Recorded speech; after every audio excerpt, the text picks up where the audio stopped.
ভাগবত কথা। আসুন আজকের পর্ব শুরু করি পরম ভক্ত সুদামাজির নিষ্কাম ভক্তি। চ্যানেলে যারা নতুন তাদের অনুরোধ জানাবো চ্যানেলটি সাবস্ক্রাইব করে ভাগবত কথার ধারাবাহিক পর্বগুলো শ্রবণ করুন।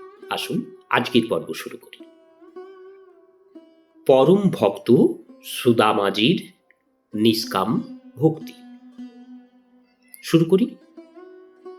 যেখানে প্রেম সেখানে কিছু প্রাপ্তির ইচ্ছাই জাগ্রত হয় না, সেখানে শুধু দেবার ইচ্ছা প্রবল থাকে।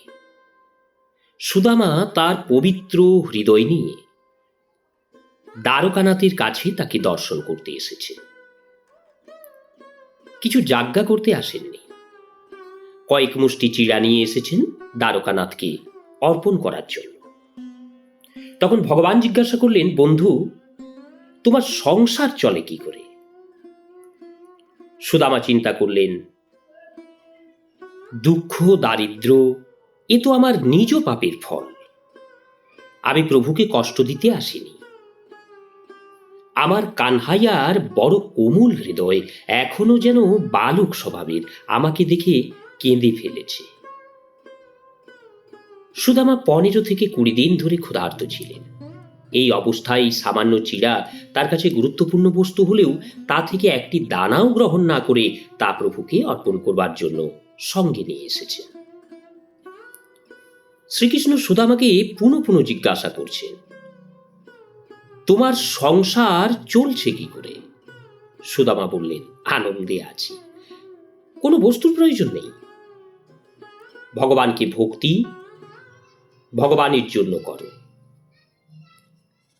যিনি খুব প্রেমের সঙ্গে পূজা করেন, জপ করেন, ভগবত স্মরণ করেন, তিনি সাত্ত্বিক আনন্দ লাভ করেন। তখন তিনি অনুভব করেন যে ভগবান আমার সঙ্গেই রয়েছেন। তার জীবনে সুখ দুঃখ মান অপমান ইত্যাদি যে কোনো পরিস্থিতি আসুক না কেন, তা তার মনের উপর বিশেষ কোনো প্রভাব বিস্তার করতে পারে না। সংসারের সুখ দুঃখ কোনোটাই চিরস্থায়ী হয় না। সুখ দুঃখ যেন বাদলের মতো।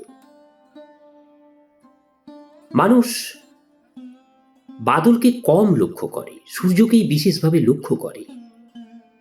ভগবান সূর্য স্বদেশ, তার প্রতি লক্ষ্য প্রদান করা কর্তব্য। রাধে রাধে। আজকের পর্ব এখানেই শেষ করলাম। আসবো পরবর্তী পর্বে গোপীগণের নিষ্কাম ভক্তি। চ্যানেলে যারা নতুন তাদের অনুরোধ জানাবো চ্যানেলটি সাবস্ক্রাইব করে ভাগবত কথার ধারাবাহিক পর্বগুলো শ্রবণ করুন। হরে কৃষ্ণ।